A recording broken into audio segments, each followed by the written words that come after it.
Egaa hordoftoota keenya jaallatamuuf kabajamoo guyyaa har'aa iddoo bashannanatti argamnaa kuni Abdii Culullee Arsiitii. Abdii akkam jirta?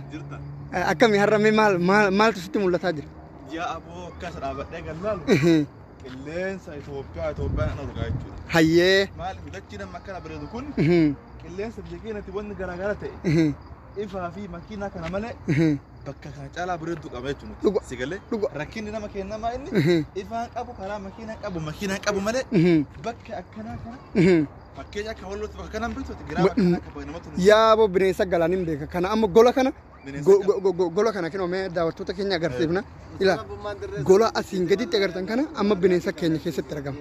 Osoo biyya keenya taate har'a kana keessatti kana bineensa keessa gala. Bineensa kee gala. Garuu makiina dhaabata biyya arabaa. Amma biyya keenyatti loowwan horsiifna, biyya kanatti konkolaataa horsiisu. Subhanallah. Laalime. Bada biyya guddatti. Maaltu sitti mul'ata? Maaltu sitti dhaga'ama? namni biyya namaa jiru kun namni biyya Oromiyaa yookaan biyya namaa deemu kun osoo mallaqaan galuu hin taane gariin mallaqaan gala gariin beekumsaan gala gariin waan garaagaraa sammuu qabatee gala jechuudha. Amma fakkeenyaa dhalaale osoo biyya keenya akkana goone wanti biyya keenya akkana ta'uu hin dandeenye maaliif hin taane biyyi kana kan ta'u? Biyyi keenya ni danda'a. Beekumsa hin dhabne maallaqa hin dhabne tokkummaa dhabne biyya keenya guddisuudhaaf walta'iinsa tokkummaa dhabne. Amma bakki isin agartan kun osoo guyyaa taate isaanii fokkataa'u maali? Wallahi wanti bareecha ifaa qofa. Ifaa kana laala. Bishaan meeqa qabda biyya Oromiyaa keessa? Wallahi bishaan laga kana yaa'u. Amma kun osoo biyya keenya taate laga amma ifaa keessa agartan kana bishaantu yaa'u ture.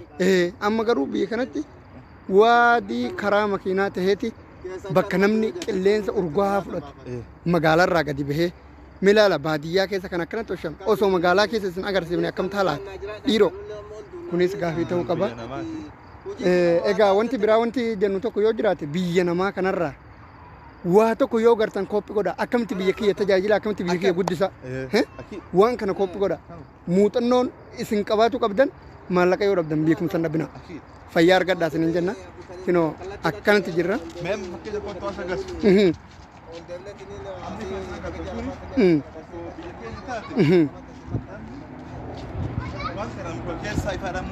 Hin beeku ani muka se'a.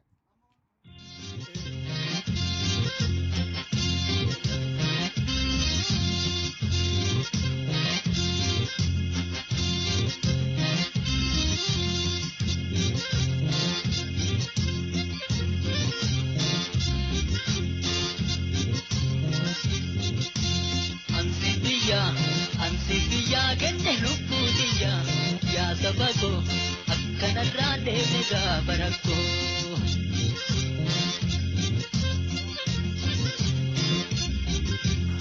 Kun maal?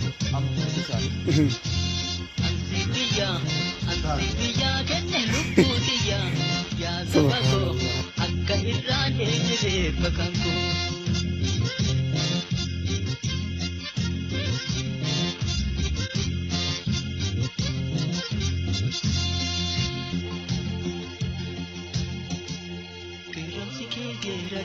Keramsi kee geeraree keroo mataa daggalaa kaafaruu weeraree woboon gaachana saba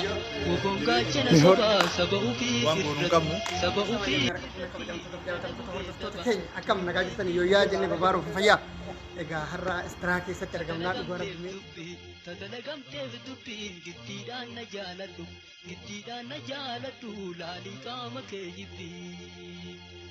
Qaama ofii eenyuun jibbu yoo abbaan fedhe jibbee abbaan ree'uuf hin jibbu. Tunillee achittana.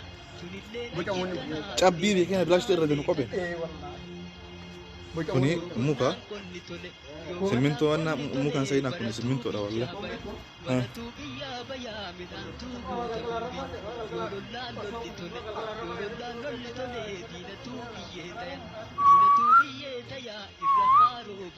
Akka itti gadi hin buune boo. Geerarsaaf ansii jira ililchuuf jirti durbi wanni muka seenaniif loluudhaaf kaa dubbi. Tunillee achittana itti jiru beekana. agartanii laaboo hin taakin hin bu'in aboo akkamti kee buutaare laaboo hin bu'in hin jee wallaa hin bu'in.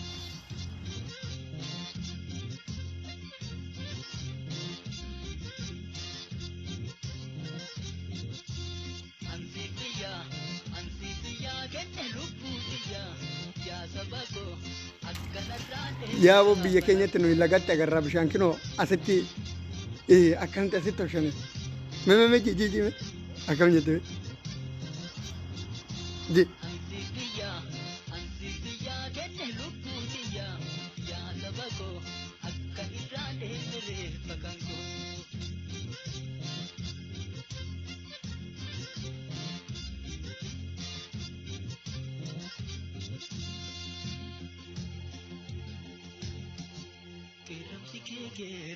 Kiramsi kegerare kirumata daggala ka afaru werare lolare devnin tayu yolofte kaafte male tolare dinko walabumma barbaanan du ammane hintayu yoka hinfene du yoka horaa bulaa deebanaa. والسلام عليكم ورحمة الله وبركاته.